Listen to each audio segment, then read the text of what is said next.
Derddendi yoksa kederdendi bilmirəm. Bu aralar yaman qəmli gəzirəm.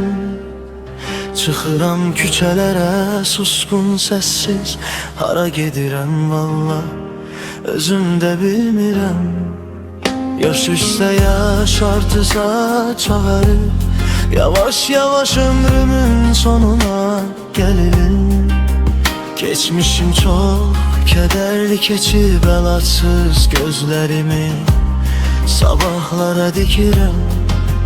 Bəzən tənhalığa sığınıram, səssiz dərdlərimdən qaçmaq istəyirəm gizlicə.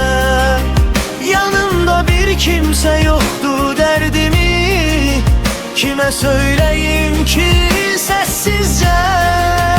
Bəzən tənhalığa sığınıram, səssiz dərdlərimdən qaçmaq istəyirəm gizlicə. Yanımda bir kimsə yoxdur, dərdimi kimə söyləyim ki səssizcə. Günlərim dərdsiz ötüşmür heç vaxt, çox zaman gülürəm sanki dərdim yoxmuş. Bəzən isə heç kimin bilmədiyi anda dərdimi yığıb gedirəm. Tək başına yoxmuş, kənardan baxanlar fərqli görür məni. Kimisi xoşbəxt, kimisi dəlidir, bilir məni. Amma haradan bilsin o gözlər, o dillər, bu aciz bəndə qəlbində çəkir nələr nələr. Bəzən tənhalığa sığınıram, səssiz dərdlərimdən qaçmaq istəyirəm gizlicə.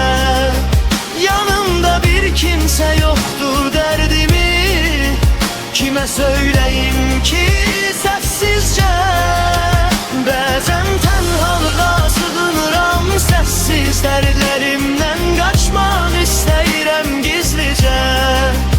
Yanımda bir kimsə yoxdur, dərdimi kimə söyləyim